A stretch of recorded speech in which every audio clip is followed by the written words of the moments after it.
Hello friends, എല്ലാവർക്കും സ്വാഗതം. ഇന്ന് നമ്മൾ ഉണ്ടാക്കാൻ പോകുന്നത് സദ്യയ്ക്കൊക്കെ വിളമ്പുന്ന ഒരു പ്രധാനപ്പെട്ട പ്രഥമനാണ് പരിപ്പ് പ്രഥമൻ. കടലപ്പരിപ്പ് വെച്ചിട്ടാണ് നമ്മളിത് ചെയ്യുന്നത്. ഇതിനാവശ്യമുള്ള ഇൻഗ്രീഡിയൻസ് എന്തൊക്കെയാണെന്ന് ആദ്യം നോക്കാം. ഞാനിവിടെ 1 കപ്പ് കടലപ്പരിപ്പ് എടുത്തിട്ടുണ്ട്. ഇതിൻ്റെ കൂടെ 2 ടേബിൾ സ്പൂൺ ചവ്വരി, ഏകദേശം 325 ഗ്രാം ശർക്കര. പ്രഥമന് നല്ല കളർ കിട്ടാൻ ഏറ്റവും നല്ലത് ഡാർക്ക് ശർക്കരയാണ്. നമ്മുടെ മധുരത്തിനനുസരിച്ച് നമുക്ക് 300 മുതൽ 350 ഗ്രാം വരെ എടുക്കാം. ആവശ്യത്തിന് നെയ്യ്, 2 ടേബിൾ സ്പൂൺ തേങ്ങാക്കൊത്ത്, ഇനി ആവശ്യത്തിനനുസരിച്ച് അണ്ടിപ്പരിപ്പ്, മുന്തിരിങ്ങ, പിന്നെ ഒരു 5-6 ഏലക്ക. ഇനി തേങ്ങയുടെ 1-ാം പാൽ 1 കപ്പ്, 2-ാം പാൽ 1 കപ്പ്, 3-ാം പാൽ 1.5 കപ്പ് എടുത്തിട്ടുണ്ട്. ഒരു വലിയ തേങ്ങയിൽ നിന്നാണ് ഞാൻ ഈ തേങ്ങാപ്പാൽ എടുത്തിട്ടുള്ളത്. നമ്മൾ ഓരോ പ്രാവശ്യവും തേങ്ങാപ്പാൽ എടുക്കുന്നതിന് മുമ്പായിട്ട് മിക്സിയിലിട്ട് അടിച്ചിട്ടെടുക്കുമ്പോൾ നമുക്ക് നന്നായിട്ട് തേങ്ങാപ്പാൽ കിട്ടും. ആദ്യം നമുക്ക് ഈ പരിപ്പൊന്ന് വേവിച്ചെടുക്കണം. അതിനുവേണ്ടി നമ്മൾ എടുത്തു വെച്ചിട്ടുള്ള കടലപ്പരിപ്പ് ഒരു കുക്കറിലോട്ട് ഇട്ട് കൊടുക്കാം. ഇനി ഈ പരിപ്പ് വേവാൻ ആവശ്യത്തിനുള്ള വെള്ളം ഒഴിച്ച് ഒരു 5-6 വിസിൽ വരുന്നവരെ, അല്ലെങ്കിൽ ഈ പരിപ്പ് നന്നായിട്ട് കുക്കാവുന്നവരെ നമുക്ക് വേവിച്ചെടുക്കാം. ഇനി ഈ സമയത്ത് തന്നെ നമുക്ക് വേറൊരു പാനിൽ ശർക്കര ഉരുക്കിയെടുക്കാം. അതിന് ഒരു പാനിലോട്ട് ശർക്കരയും അത് മുങ്ങിക്കിടക്കാൻ ആവശ്യത്തിന് വെള്ളവും ഒഴിച്ച് തിളപ്പിച്ച് പാനിയാക്കി എടുക്കാം. ഇനി നമുക്ക് ഈ ചവ്വരിയും കൂടി നന്നായിട്ടൊന്ന് വേവിച്ചെടുക്കണം. അതിനുവേണ്ടി ചവ്വരി നന്നായിട്ടൊന്ന് കഴുകിയതിന് ശേഷം 2 ഗ്ലാസ് വെള്ളവും കൂടി ഒഴിച്ച് നന്നായിട്ടൊന്ന് കുക്ക് ചെയ്തെടുക്കാം.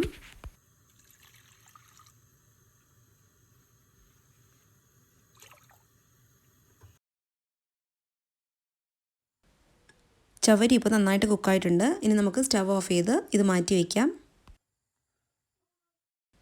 ശർക്കര പാനിയും ഇപ്പോൾ റെഡി ആയിട്ടുണ്ട്. ഇനി നമുക്ക് മാറ്റി വയ്ക്കാം. ശർക്കര പാനി ഇതുപോലെ കുറച്ച് തിക്കായിട്ട് തന്നെ ഇരിക്കണം. ഒരുപാട് വെള്ളം പോലെ ആവരുത്. കടലപ്പരിപ്പും നമുക്ക് നന്നായിട്ട് വെന്തുടഞ്ഞ് വന്നിട്ടുണ്ട്. ഈ തവി വെച്ചിട്ട് തന്നെ നമുക്കിത് നന്നായിട്ടൊന്ന് ഉടച്ച് വിടാം.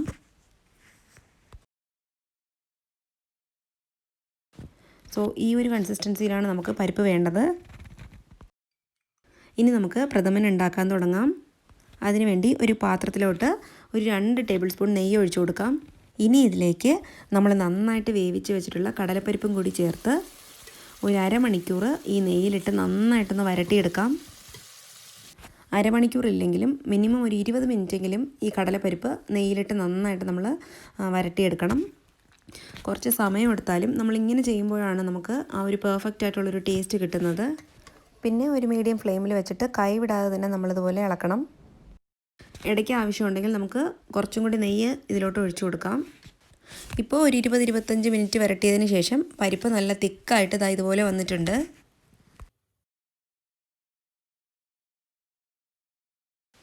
ഇപ്പോൾ ഇത് റെഡി ആയിട്ടുണ്ട്. ഇനി നമുക്കിതിലോട്ട് നമ്മൾ ഉരുക്കി വെച്ചിട്ടുള്ള ശർക്കരപ്പാനി ചേർത്ത് കൊടുക്കാം. ഇനി ആദ്യം നമ്മൾ പരിപ്പ് വരട്ടിയെടുത്തതുപോലെ തന്നെ ഈ ശർക്കര പാനിയും ഈ പരിപ്പും കൂടി ചേർത്ത് നന്നായിട്ട് ഒരു അരമണിക്കൂർ വീണ്ടും വരട്ടിയെടുക്കണം. 20 മിനിറ്റെങ്കിലും ഇത് നന്നായിട്ടൊന്ന് കുറുകി കിട്ടുന്നവരെ വരട്ടിയെടുക്കണം. ഇതിനിടയ്ക്ക് നമ്മൾ കുക്ക് ചെയ്ത് വെച്ചിട്ടുള്ള ചവ്വരിയും കൂടെ നമ്മളിതിലോട്ട് ചേർക്കണം. ഇനി നമുക്കിതിലേക്ക് നമ്മൾ കുക്ക് ചെയ്ത് വെച്ചിട്ടുള്ള ചവ്വരിയും കൂടി ചേർത്ത് കൊടുക്കാം.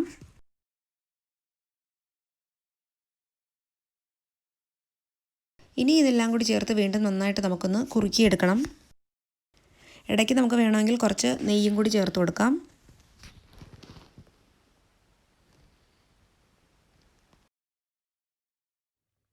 ഇപ്പോൾ കടലപ്പരിപ്പും ശർക്കരപ്പാനിയും ചവ്വരിയും എല്ലാം കൂടി ചേർത്ത് നന്നായിട്ട് കുറുകി തിക്കായിട്ട് വന്നിട്ടുണ്ട്.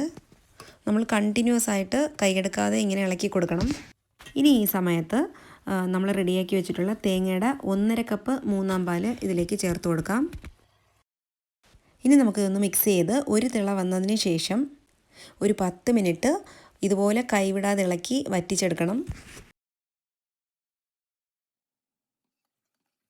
ഇപ്പോൾ തേങ്ങാപ്പാലൊക്കെ നന്നായിട്ട് വറ്റി കുറുകി വന്നിട്ടുണ്ട്. ഇനി നമുക്ക് ഇതിലോട്ട് നമ്മൾ എടുത്തു വെച്ചിട്ടുള്ള തേങ്ങയുടെ 2-ാം പാൽ 1 കപ്പ് 2-ാം പാൽ ചേർത്ത് കൊടുക്കാം.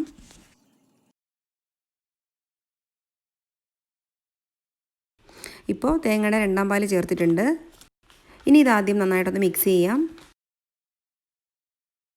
ഇനി നമ്മൾ ആദ്യം 3-ാം പാൽ ഒഴിച്ചപ്പോൾ ചെയ്ത പോലെ തന്നെ ഒരു തിള വന്നതിന് ശേഷം വീണ്ടും ഒരു 10 മിനിറ്റ് അല്ലെങ്കിൽ നന്നായിട്ട് കുറുകി വരുന്നവരെ കൈയെടുക്കാതെ ഇളക്കണം.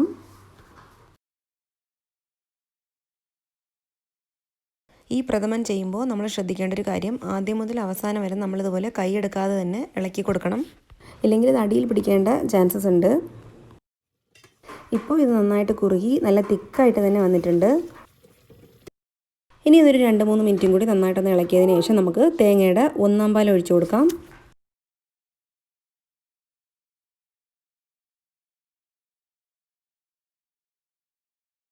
ഇപ്പോൾ 1/4 പാൽ നമ്മൾ ഒഴിച്ചു കൊടുത്തിട്ടുണ്ട്. ഇനി നമ്മൾ ശ്രദ്ധിക്കേണ്ട കാര്യം, ഇനി ഇത് തിളയ്ക്കാൻ പാടില്ല. നന്നായിട്ടൊന്ന് മിക്സ് ചെയ്ത് കൊടുത്ത് ഒന്ന് ചൂടായി വന്നത് നമുക്ക് സ്റ്റവ് ഓഫ് ചെയ്യാം. അതുപോലെ തന്നെ നമ്മൾ ഫ്ലെയിമും ഒരു മീഡിയം ടു ലോ ഫ്ലെയിമിൽ വെച്ചിട്ട് ചെയ്യുന്നതായിരിക്കും നല്ലത്. ഇപ്പോൾ ഇത് നന്നായിട്ട് ചൂടായിട്ടുണ്ട്. ഇനി നമുക്ക് സ്റ്റവ് ഓഫ് ചെയ്യാം. ഇത് കറക്റ്റായിട്ടുള്ളൊരു കൺസിസ്റ്റൻസിയാണ്. ഇനി ഇത് ചൂടാറുമ്പോൾ ഇനി ഇതൊന്നും കൂടി തിക്കാവും. ഇനി ചെയ്യേണ്ടത് ഏലക്കയും കൂടി ഒന്ന് പൊടിച്ച് ഇതിലോട്ട് ചേർത്ത് മിക്സ് ചെയ്യണം. ഏലക്ക ഇപ്പോൾ ചേർത്ത് കൊടുത്തിട്ടുണ്ട്. നല്ലൊരു മണവും വരുന്നുണ്ട്. ഇനി ഇതിലേക്ക് തേങ്ങയും അണ്ടിപ്പരിപ്പ് മുന്തിരിയും ഒക്കെ വറുത്തിടണം. അതിനുവേണ്ടി ഒരു പാനിലോട്ട് കുറച്ച് നെയ്യ് ഒഴിച്ചു കൊടുക്കാം. ഇനി ഇതിലേക്ക് നമ്മൾ അരിഞ്ഞു വെച്ചിട്ടുള്ള തേങ്ങാക്കൊത്ത് ചേർത്ത് നല്ലൊരു ഗോൾഡൻ ബ്രൗൺ ആവുന്ന വരെ നമുക്കൊന്ന് ഫ്രൈ ചെയ്തെടുക്കാം. ഇപ്പോൾ ഇത് റെഡി ആയിട്ടുണ്ട്. ഇനി നമുക്കിത് കോരി മാറ്റാം. ഇനി ഇതുപോലെ തന്നെ നമുക്ക് മുന്തിരിങ്ങയും കൂടി ഫ്രൈ ചെയ്ത് മാറ്റാം.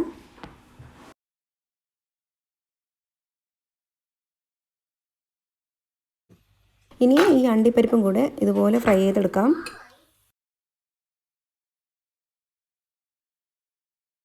ഇനി നമ്മുടെ പരിപ്പ് പ്രഥമൻ ചെറുതായിട്ടൊന്ന് ചൂടാറിയതും നമ്മൾ വറുത്ത് മാറ്റി വെച്ചിട്ടുള്ള തേങ്ങാക്കൊത്തും അണ്ടിപ്പരിപ്പ് മുന്തിരിയും ഇടാം. ഇപ്പോൾ നമ്മുടെ അടിപൊളി പരിപ്പ് പ്രഥമൻ റെഡി ആയിട്ടുണ്ട്. ഇപ്പോൾ തന്നെ നല്ലൊരു മണം വരുന്നുണ്ട്. ഈ പ്രഥമൻ ഇഷ്ടമില്ലാത്തവരായിട്ട് ആരും തന്നെ ഉണ്ടാവില്ല. നിങ്ങളെല്ലാവരും തീർച്ചയായിട്ടും ട്രൈ ചെയ്ത് നോക്കണം. അപ്പോൾ നിങ്ങൾക്ക് എല്ലാവർക്കും ഈ വീഡിയോ ഇഷ്ടപ്പെട്ടെന്ന് വിശ്വസിക്കുന്നു. ഇഷ്ടപ്പെട്ടെങ്കിൽ പ്ലീസ് ലൈക്ക് ചെയ്യുക, ഷെയർ ചെയ്യുക, സബ്സ്ക്രൈബ് ചെയ്യുക. കൂടെ തന്നെ തൊട്ടടുത്തുള്ള ബെല്ലൈക്കണും ക്ലിക്ക് ചെയ്യുക. Thank you. മറ്റൊരു അടിപൊളി വീഡിയോ ആയിട്ട് വീണ്ടും കാണുന്നവരെ ടാറ്റാ, ബൈ ബൈ.